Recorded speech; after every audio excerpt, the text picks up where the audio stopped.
Dialogue 101 for creative writers. In the beginning was the Word is one of my favorite lines because it expresses the idea that the Word was the beginning of everything. Words matter. Words are powerful things. So when writers put words into a character's mouth, what they say and how they say it matters. Today, we're talking about dialogue. What is it? What is its purpose? And how do we successfully employ and format dialogue? We'll also touch briefly on dialect before practicing what we've learned. Simply stated, dialogue is the spoken words between characters. But of course, nothing in writing is ever that simple. Dialogue can include the unspoken, like silences or awkward pauses in the course of a conversation. Dialogue can be internal, when we give the internal thoughts of the characters onto the page. Dialogue should seem real. The key word there is seem, while avoiding real conversational flaws. It should offer the same rhythms and cadence as a conversation, but unless you're F. Scott Fitzgerald, and you'll have to ask me about that sometime, dialogue is more than transcribing real conversations. Writers provide the shape of dialogue that readers believe is realistic, and that realism is the art of writing. So what do I mean by that? Real conversation is less fluid and more stilted than literary dialogue. Here's a conversation that happens with my teenage son. Yo, Ma. Yes, he really says this, hollering up the stairs. Yeah? We're leaving. I thought you were changing your oil. Got the wrong oil. Have to go back to AutoZone. All right, drive safe. Wait, yeah? Never mind. 5 minutes pass. Yo, Ma. Yeah. Okay, so as a character, I'm fairly predictable in my response. I thought you left. We're waiting for John. Okay. Can you check my account balance? Sure. Checks account balance, gives him the bottom line. Cool. Exits building. So sometimes we do vary this a little bit. Yo, Ma. He's never actually watched Rocky, so I'm not sure where he gets this. And sometimes, just to be different, I'll say, ¿Cómo está? And he'll say, muy bien. And that's all the Spanish either one of us knows, so the conversation continues as you see on the screen. The point here is that shaped dialogue is artificial because it protects the reader from sheer boredom of these mundane conversations. So effective dialogue feels like real conversation, but is actually edited and shaped for impact. Before we go any further, maybe we should talk about why dialogue matters. Dialogue can develop character, establish backstory, convey information, convey mood, express conflict, create tension, drive the plot forward, and entertain the reader or the character, or do as many of these as possible at one time. According to the New York book editors, all dialogue should pass the following criteria. It must move the story forward. So after each conversation or exchange, the reader should be one step closer to either the climax or the conclusion of the story. It should reveal relevant information about the characters. So the right dialogue will give the reader insight into how the characters feel and what motivates him or her to act. It must help the reader understand the relationship between the characters. So if your dialogue doesn't accomplish all of the above, it's probably a waste of words. Next, let's get on the same page about how to format dialogue on the page. Traditionally, writers use the double quotation marks to show dialogue. And they also, typically, you have a return or a new paragraph for each time a different character speaks. So that shows like the back and forth. You don't keep them all in the same paragraph. So you use the double quotation marks, and then you have a new paragraph each time a different character speaks. So from this perspective of new writers, stay with this convention. When you excel and somebody starts calling you the next Cormac McCarthy, you can get a little bit crazy and do things differently. But for now, follow the tradition and the convention. Same thing with internal dialogue. So internal dialogue is the character's thoughts, and it's typically shown on the page by italicizing those thoughts.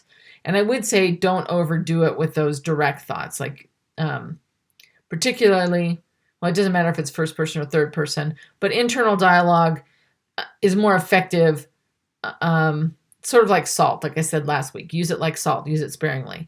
And finally, when you need to attribute a line to a specific character, go with simple dialogue tags. Tags help to identify who is speaking, and the simplest way to do that is he said or she said. No need to editorialize. No need for amazing adverbs.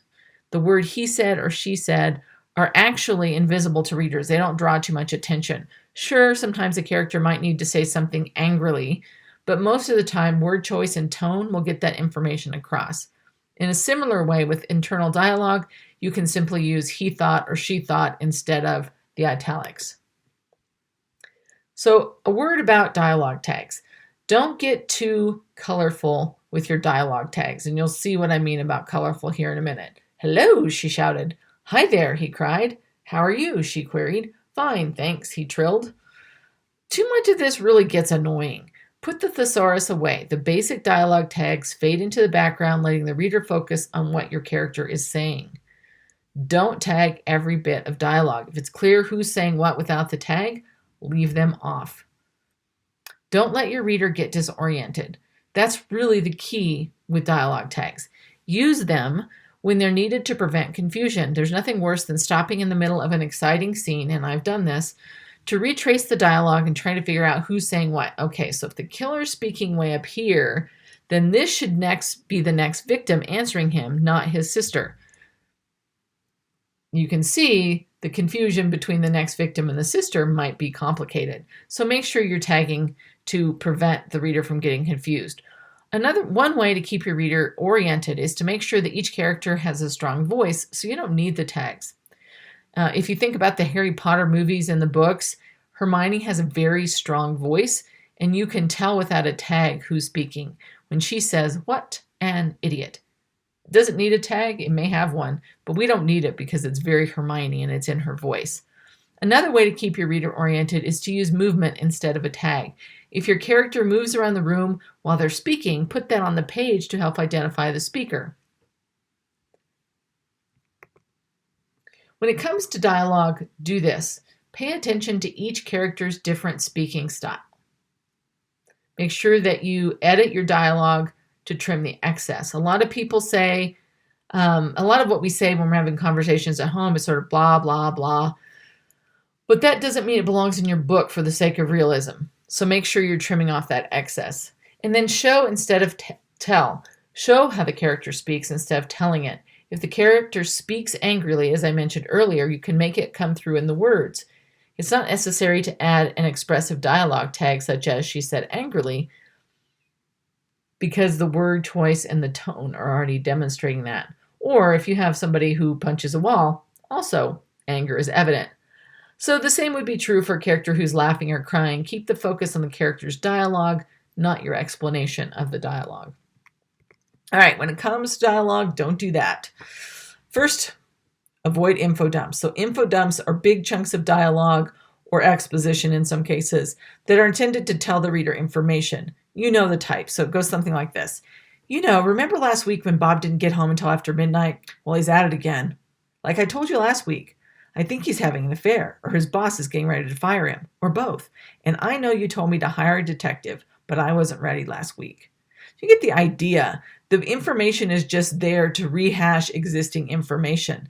Don't include these excessive monologues or long, boring Q&A sessions unless you have a detective interviewing suspects, and even then, you will need to break it up a little bit. So avoid the info dump.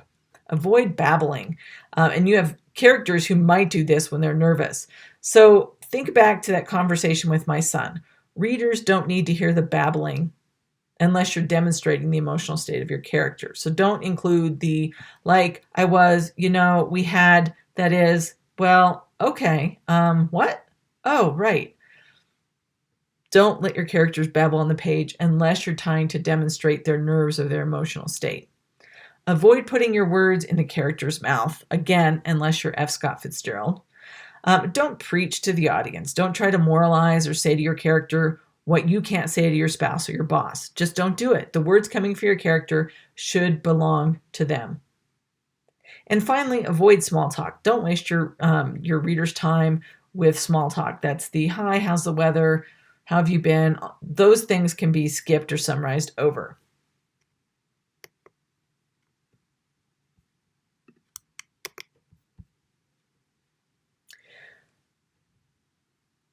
In this conversation or discussion on dialogue, I want to spend a minute on discussing dialect. Dialect is dialogue that attempts to recreate the rhythm, patterns, grammar, and sounds of accents that are distinctive to a speaker. Be very cautious with this and only use a dialect you're very familiar with. It is insulting when people not from the South use a Southern dialect. Nothing is more embarrassing than having a reader email you about how you got it wrong. So unless this is a dialect that you're familiar with, avoid it. Because what you're going to do is you're going to create, the goal of dialect is to create believable dialogue without that embarrassment of getting it wrong. So while we're on the subject of dialect, and maybe associated a little bit, is the idea that each of your characters should have their own voice. And while it may not be dialect, it should reflect some basic elements about your character. Geographic background matters because someone from Louisiana does not speak with the same cadence as someone from New York. Another thing that matters in how people speak is their educational level or their educational background. It plays a part in how your characters speak. Age plays a part in how your characters speak. For instance, even if you don't write YA, your teen characters should still sound like teenagers. If you need to hear what contemporary teens talk about and how they talk about it, head to the mall. Personality plays a part in how your characters speak. Natural nervousness, impulsiveness, control, aggression, all of that comes out in how your characters speak. If you have a very timid character, they probably speak softly in small sentences. They don't take up a lot of time, whereas controlling types control the conversation. Relationships. So just in the same way that personality impacts how characters speak, so does the relationship they have with the other person that they're speaking with. So if you have a soldier character, that soldier is not, in most instances, going to talk back to the commanding officer. But that same character might talk back to a parent, a child, or a coworker, or theoretically a spouse. And lastly, your character's attitude to the conversation topic impacts how they speak. So does the topic of the conversation make her afraid, happy, defensive, or proud? Would your character rather avoid talking altogether? And how does that impact the conversational style that's there? All of those things impact how the character's voice shows up on the page. All of this affects speaking style. So how do we improve our dialogue? Here we go. Simply by being nosy. And yes, it's rude, but Stephen King says it's okay. And if Stephen King does it, it can't be wrong, right? He said, if you expect to succeed as a writer, rudeness should be the second to least of your concerns. The least of your concerns should be polite society and what it expects. If you intend to write as truthfully as you can, your days as a member of polite society are numbered anyway. All right, so be nosy. How can you improve your dialogue? Practice. And here are some other suggestions. Read widely, and I mean that. Read in your genre voraciously. Read in other genres. Read magazines, read books, read nonfiction, read fiction. Read as much as you can to get a sense for the way dialogue is portrayed in the different genres and just in general, or even by gender. Like, figure it out. Read widely. Be nosy. Yes, I love the be nosy. Get in the habit of listening to how people talk. It's not always about what they say. So take an opportunity to eavesdrop on the bus, on the elevator, in line at the bank. Right now we're during COVID. It's a little bit harder. I would say watch a lot of movies. Listen to your family members. Listen to people on the phone. It's kind of instructive to listen to one end of the conversation, and you can see how easily things can be misconstrued when you're only hearing one side. So be nosy. Get in there and listen to people's conversations. Know your characters. Get to know your characters so deeply that you understand how they think and speak. And this one can be complicated. Listen to the voices in your head. This is the only time where listening to the voices in your head won't lead you to a 72-hour psych hold. Play their conversations in your head. Put the characters in an imaginary situation and listen to what they say. Say their lines out loud and then write down what you hear. Shape it afterward. Effective dialogue is not the same as the way people really speak, so make sure you're taking the time to shape it. And then after you've done all of that, read it out loud. This is honestly good advice for your entire manuscript, but reading dialogue out loud is one of the quickest ways to identify a problem. It shines a light on pacing issues, punctuation issues, and flow. When you're reading out loud, take note of where you stumble or where you're pausing unnaturally. Fix it as you're reading it. Listen to what you're saying and who is saying it. Do the words match the character? If your character is an uneducated gangster, make sure he sounds like it. If she's a professor, make sure she sounds like one. But not all dialogue is created equal. Not all dialogue needs to happen on the page. As much as I preach show don't tell, there are times when telling makes the most sense. Don't include dialogue that will bore or confuse the reader. So here are a couple of instances where summary might be best. As they waited in the car, she repeated everything that led to this moment. The detective listened to her for hours until the rain stopped and they could head inside to identify the suspects. So notice in this instance, the summary also acts as a jump in the timeline without a scene break and without stilted dialogue. Another time you might want to summarize is to protect the reader, and I'll show you what I mean by protecting the reader. So in a summary like this, the kids fell asleep from pure boredom as Uncle Joe went on and on about his book club. Don't put your characters, or not your characters, although maybe, don't put your reader to sleep along with the kids. Make sure that you just summarize those boring things. In the beginning was the Word, and the Word was dialogue, and the dialogue was good. The Word came from the character, unless you're writing a New Age or supernatural thriller. The Word needs character to become dialogue. The Word has power. The Word is power. So wield it wisely. We're going to start with our first writing prompt on dialogue, and here's the scene that I want you to write the dialogue for. A woman catches her husband in a lie and suspects he's having an affair.